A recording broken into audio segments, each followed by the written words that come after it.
कसीरा नहमदुहु व नुसल्ली अला रसूलिहिल करीम अम्मा बाद फ़अऊज़ु बिल्लाहि मिनश शैतानिर रजीम बिस्मिल्लाहिर रहमानिर रहीम।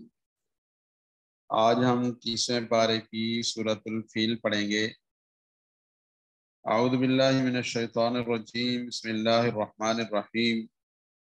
अलम तरा कैफ़ फ़अल रब्बुका बि अस्हाबिल फील। क्या आपने नहीं देखा कि कैफ़ फ़अल कैसा किया रब्बुका आपके रब ने बि अस्हाबिल फील हाथी वालों के साथ।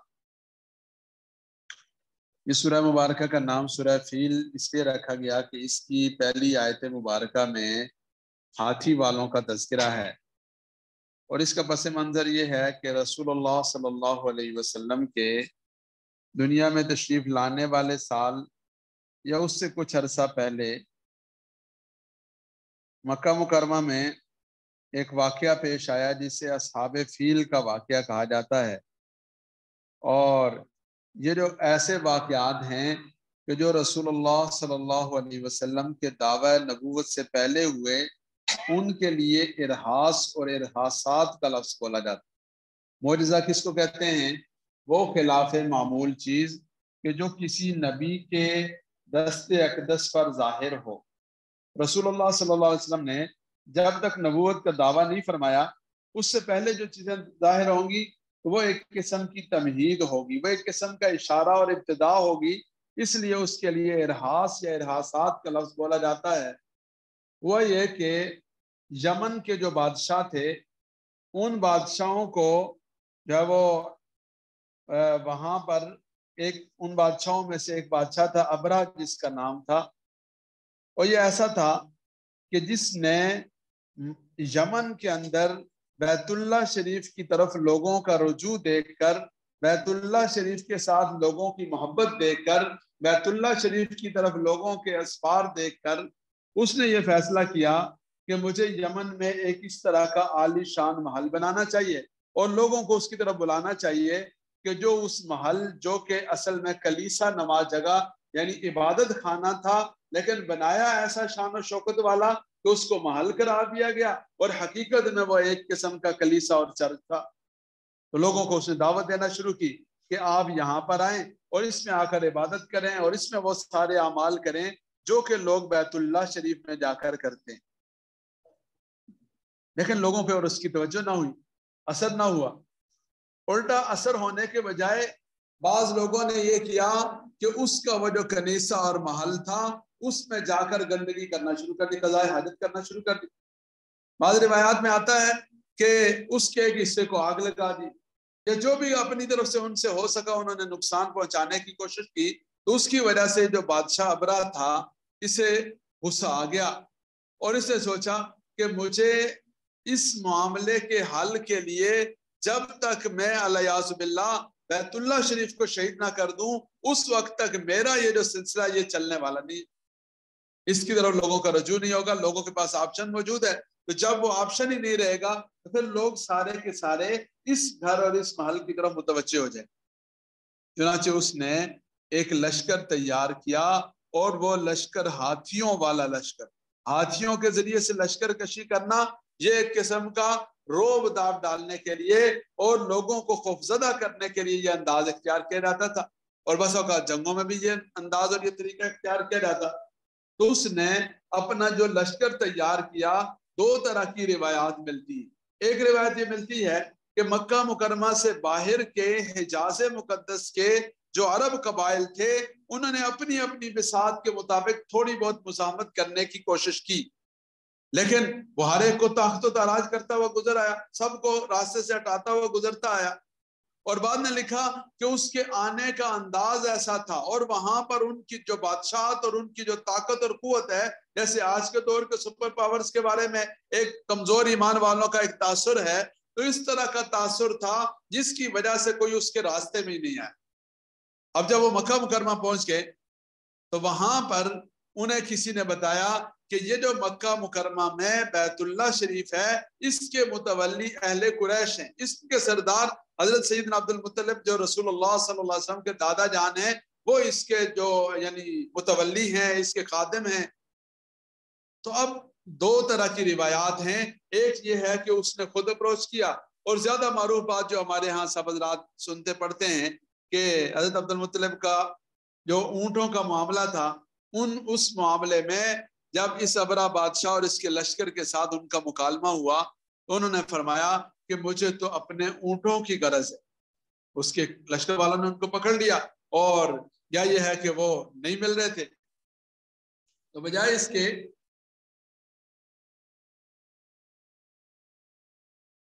इसके कि हजरत अब्दुल मुत्तलिब इस मौजू पर बात करते, उन्होंने सिरे से उसको खातिर में नहीं लाया, और उन्होंने कहा जी मेरा तो ऊँटों का मामला है, और ये जो बैतुल्लाह शरीफ है इसका क्या होगा, उसने पूछा। तो उन्होंने कहा जी ये जो जिसका घर है वो जाने और इसकी हिफाजत का बंदोबस्त जाने, अल्लाह करीम अपनी रहमत से इसका बंदोबस्त कर देंगे, मुझे क्या पड़ी है कि मैं इस मामले में आपसे बात करूं।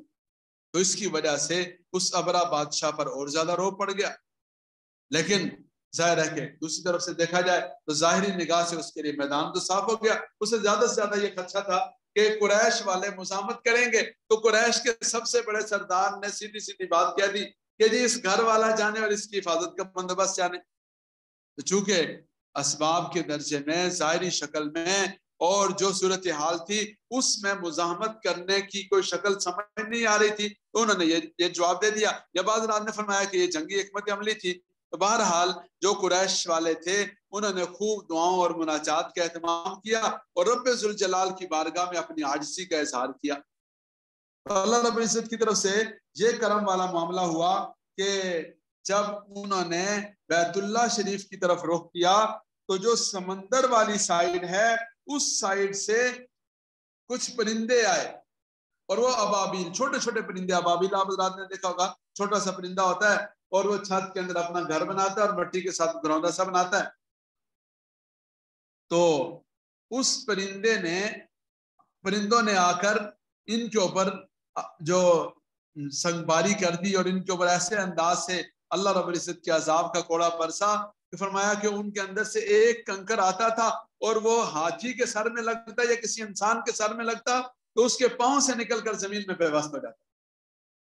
और यहाँ एक और बात भी बाद रात के वक़्त ज़हन में आती है कि भाई ये तो बिल्कुल ही ऐसा अंदाज है कि जिस अंदाज, यानी जो कुरैश मक्का वालों ने जब कोई मुजामत ही नहीं की, कोई हाथ पांव ही नहीं मारे। तो इसके बारे में बाज़ रात ने मुफ्ती शफी साहब ने खास तौर वाली बात लिखी है कि उनके बस में जो हो सका उन्होंने किया, अमली मुजामत भी की, और ये ऑफर भी की कि अगर आप लोगों को हमारा खिराज चाहिए, टैक्स चाहिए, हमारी पैदावार चाहिए, और कोई चीज चाहिए वो भी ले लें, लेकिन आप चले जाएं। तो उसके ऊपर तो अपनी ताकत का भूत सवार था। तबरा ने कहा कि नहीं, हमारे लिए ऐसी कोई बात काबिल कबूल नहीं।